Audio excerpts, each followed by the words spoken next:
Maka tatkala pada tahun 1335 menututi daripada hamba oleh setengah saudara. Yang adalah hamba ini, kata Syekh, daifnya dia sebut hamba ni, dia nak tahakkuk, nak beritahu kata kepada kita dia hamba Allah. Bukan nak beritahu kepada dia, kepada kita, kepada diri dia sendiri. Hamba. Hamba, dia sebut hamba ni maknanya lemah. Itu hamba. Ini kita nak mengaji bahasa Melayu pula. Baik, kita mulakan terus sesi kedua ini. Silakan kepada Ustaz. Assalamualaikum.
Maka jadilah daripadanya, jadilah ini hasillah daripadanya, daripada lembar kertas itu yang dia tulis tu, jadilah risalah yang kecil.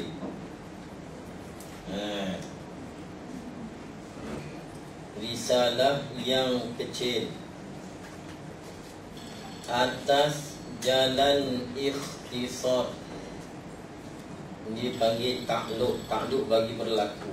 Berlaku kalam atas jalan ikhtisar, ringkas ataupun pendek.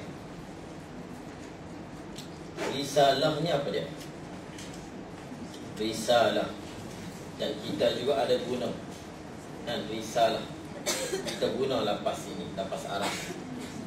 Risalah al-mustamilah ala qalilin minal masail. Risalah ni yang merangkumi atas sedikit daripada masalah. Allati takunu min naw'in wahid, daripada nau' kategori, daripada nau' yang satu. Di mana risalah ni dia hanya membahas satu ilmu saja. Itu dipanggil risalah. Dalam bahasa Arab. Di mana dia hanya bincang satu ilmu, fan wahid. Dia daripada kitab. Kitab ni mastamala ala anwa' minal masail. Merangkumi dalam kitab ni berbagai-bagai masalah. Itu dipanggil kitab. Risalah yang kecil atas jalan ikhtisar. Ikhtisar ni apa dia? Ma qalla lafzuhu wa kasura ma'nahu. Ma qalla lafzuhu wa kasura ma'nahu. Itulah yang sedikit lapasnya. Lapasnya sedikit, tetapi makna dia banyak. Kalau kita tengok Baqarah ni, nipis ya, nipis. Itu maknanya sedikit lapas, tetapi makna dia banyak, cukup banyak. Kalau nak bahas sekarang, dia bukan jadi kecil tu, dia akan jadi besar kitab. Jadi ini dipanggil mukhtasar ataupun ikhtisar. Maka tatkala kelihatan,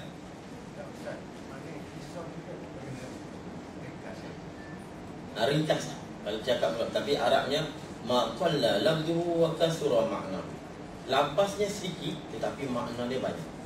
Macam la ilaha illallah, sikit lapas tapi makna dia Allahu Akbar. Kembali kepada Allah.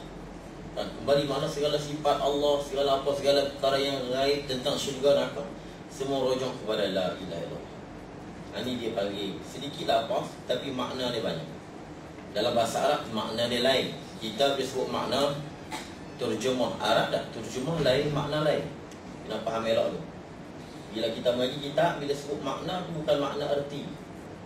Dalam Arab dia ada terjemah. Bahasa Arab tu terjemah. Terjemah ni maknanya kalau la ilaha illallah, tiada Tuhan selain Allah, tu terjemah. Makna dia Allah yang esa. Makna tu malah kena dekat dia. Tahu? Macam mana kita faham ni, kena dia dalam, banyak kita tahu tentang Allah. Itulah makna dia. Itu. Kalau baiti, rumahku terjemah. Kalau maknanya, kita ingat Allah kita sekarang ni warna apa, tiangnya berapa, kan? Bila airnya mana, biliknya berapa, itu dia panggil makna. Facebook Baqarah tu lembu, tu terjemah. Makna dia hak kaki empat ada makan rumput. Tu makna dia. Nanti dia bagi masalah. Masalah. Ya. Konsep. Ya. Konsep ni kita beri kata makna tu maksud dia konsep. Konsep. Boleh juga. Boleh juga kita terima ni mana konsep. Boleh lah juga tu maknanya boleh juga lah. Tak tepat lah. Kurang tapi boleh lah. Saya tak pernah dia ya. Maksud hakiki. Ya, maksud yang sebenar. Betul. Maksud boleh. Baik. Maksudnya macam kita sebut la ilaha, apa maksudnya? Nak beritahu kata tiada selain Allah, Allah yang esa, itu makna dia. Maksudnya boleh juga kita kata. Itu nanti perbahasan nanti. Nanti kita akan bahas la ilaha illallah nanti. Maka tatkala kelihatan atas risalah ini, bila dia dikarang kitab Baqarah ni, dah cap semua elok dah, kan? Dah dicap, telah dicetak, telah diajar kitab Baqarah. Kita mengaji ni tafsir. Baqarah tu dalam kurungan. Baqarah kecil je, saya ada kitab Baqarah asal dia nipis kecil lagi halu pada ni syarat. Baqarah ni makan. Tu dia buat masa dia berjalan. Masa dia duduk di Kedah tu lah, saya cerita tadi. Di setengah mana hamba ni daif, hamba ni daif ni di Kedah. Pasti di Kedah. Hak kata Maryam, Khadijah, Yusuf itu saja saya sebut saja. Itu macam-macam pendapat lah. Barangkali betul semua, kan? Dia kalau dia pergi ke Kedah ni bukan saja dia pergi satu rumah, kan? Mungkin banyak rumah. Sebab apa? Pada ni kalau di Kedah dia ada adik dah Syekh Wan Ibrahim Al-Fatani, dia panggil Pak Cuhim Gajah Mati. Itu dulu dia panggil Pak Cu gitu ya. Pak Cu, Pak Cik, Pak Lang. Kan? Dia bukan ada Syekh Mursyidka, tak ada. Kan? Pak Cu je. Pak Cuhim Gajah Mati, pondok Gajah Mati, pondok cukup hebat. Pak Cuhim ni adik tunggu pada ni pun alim, dia panggil si bawah Pak Cuhim. Jadi adik dia di situ. Tapi lah, sekarang ni tinggal anak belakangnya. Baru ni terbakar, masuk dalam YouTube, masuk dalam Facebook, pondok Gajah Mati tu. Itu anak Pak Cuhim. Pak Cuhim ni mana adik tunggu pada itu pun alim juga, sakar, alim hebat. Jadi banyak rumah kalau kita kata di Kedah, tapi yang pasti Kedah senang. Kedah penang. Itu dia tu. Jadi dia mengarang sambil duduk berjalan. Orang dulu kadang-kadang dia mengarang sambil duduk atas kapal. Kawan dulu nak pergi Mekah naik kapal air 4 bulan dia sampai. Sebab duduk atas kapal mengarang. Sebab buat dia buat ni yang adalah di kepala. Kita pergi kereta. Dia pergi kepala sambil duduk mengarang. Sampai-sampai di Mekah siap. Kadang-kadang dia bila Mekah balik ke tanah Jawi, siap kita tak nak komputer, tak edit, tak boleh nak buat. Allah ni lemah kita. Ilmu ni pun dipal. Maka tak kala kelihatan atas risalah ni oleh setengah talabah. Setengah talabah ni pelajar. Talabah jamak taksir bagi talib. Talibun talabah. Dia panggil jamak. Kalau talib seorang pelajar, talabah setengah daripada pelajar. Talib, talabah. Ni dah ilmu sarf, kan? Talabah jamak bagi talib. Dia dalam ilmu sarf, apabila isim fa'il Macam talib isim fa'il. Isim fa'il ni apabila dia sahih lam. Lam dia bukan ada huruf ilah. Lam fa'il dia bukan huruf ilah. Macam talib. Talib mana hujung dia ba tu bukan huruf ilah, bukan waw, bukan alif, bukan waw, bukan ya. Kalau dia di hujung isim fa'il tu dia bukanlah ada huruf ilah, maka jamak dia boleh kita jamakkan dengan fa'alah. Talibun, talabah, kamilun, kamalah. Kamil seorang yang sempurna, kamalah beberapa orang yang sempurna. Kalau 3 orang yang sempurna kita panggil kamalah. Sahirun sahar.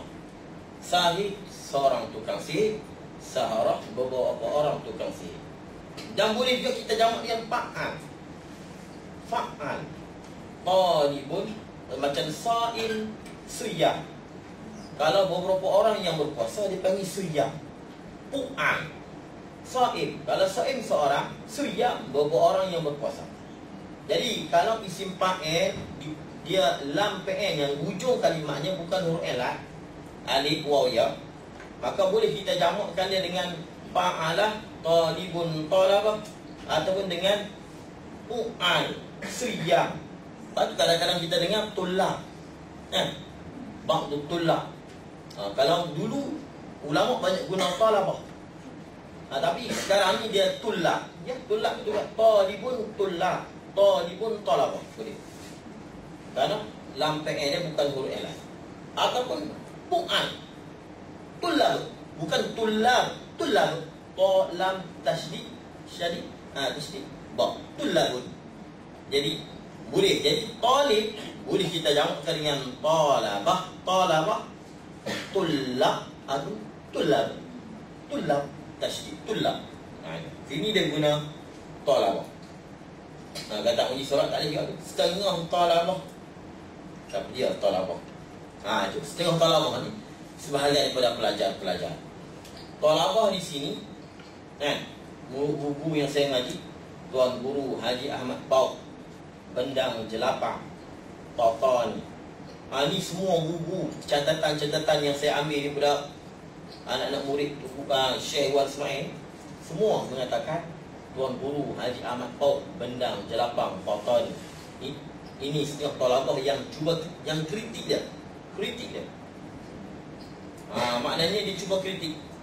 Dia kata kenapa pelik ni kitab Baqarah ni, bunyian lain daripada kitab lain. Ini maknanya tak kala kelihatan atas risalah ini, matan Baqarah oleh setengah talabah membahas-bahas ia setengah talabah daripada tuturannya.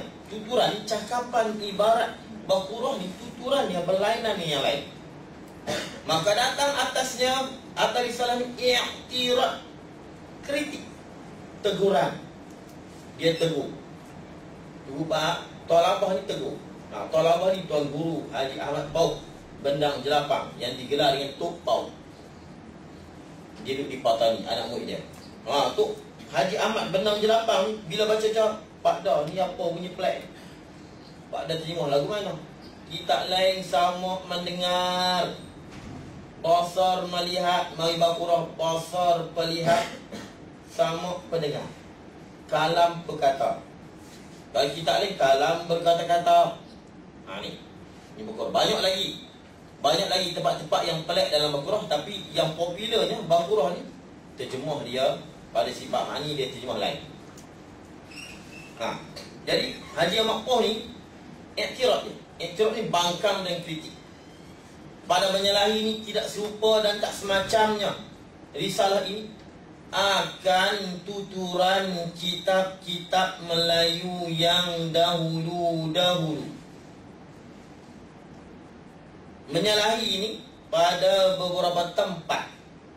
Pada beberapa tempat ni setengah daripadanya sifat ma'ani.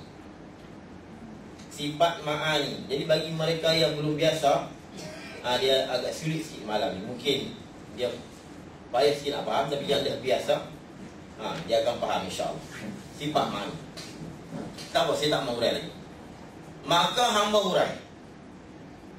Kata Syekh, itu kepada yang hamba hurai baginya, bagi setengah talabah ini. Demikian juga ni akan iskal, kemuskilan. demikian tuturan yang menyalahi itu. Ni tuturan yang tak sama. Tuturan ni kalau Arab dia panggil ibarah. Tuturan yang menyalahi ini yang tak semacam dengan kitab Melayu yang dulu-dulu. Dan menyatakan kehendaknya atas kepada hurai. Hamba hurai, hamba nyatakan kehendaknya, kehendak risalah ini, adun kehendak tuturan itu, dan wajahnya atas kepada kehendak. Wajah ubahnya, kenapa saya ubah kepada kehendak, kenapa saya ubah kepada pekata, pendengar, pelihat. Dan wajah ubahnya ni jalan yang berhajat kepada ubah. Kenapa? Wajah ni panggil elah. Kenapa? Sebab apa saya ubah? Bila datang sifat ni, saya terjemah kepada pe dan pe. Bila Syekh Wan Ismail hurai kepada Haji Ahmad Poh, maka terpaksalah mengakulah dan akurlah atasnya, atas tolabah tadi, membenarkan, terpaksa kena terima ubahan-ubahan yang tersebut. Mana ubahan yang menyalahi akan tuturan kitab-kitab yang dahulu, terpaksa kena terima. Di sini kita tengok Haji Makpoh iktiraf. Iktiraf ni bukan lawan tak lah, bukan lawan tepuk meja ni kan. Tanya kenapa pelik ni, kitab Baqarah ni terima pendengar, pelihat, perkata kan, lain. Jadi tu pandai hurai. Tu pandai ni ceritanya dia suka anak murid dia lawan dia. Anak murid dia layan buruk dengan dia ikut syok. Itu anak murid dia cerdik. Bagi dia tu cerdik.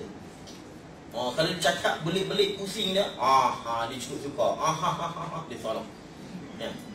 Kalau tanya bodoh senyap ni, betul lu dia tu tak suka. Kalau melawan dia syok. Melawan dia. Ni Haji Ahmad lawan dia. Ni lagu mana Pak Dal terjemah itu? Kitab lain semua terjemah mendengar, melihat. Jadi itu upadan hurai. Dan jikalau menyalahikan mafhum kitab-kitab yang lain sekalipun, kalau mafhum ni pengertian ataupun benda yang kita faham daripada kitab tu, tak sama. Menyalahikan mafhum ni pengertian atau maksud kitab-kitab yang lain sekalipun. Kitab lain tak sama ni, Aqidatun Najin pun kitab besar tak sama kan, Dursamin tak sama kan, dia punya cara dia tak sama. Itu takat. Baik.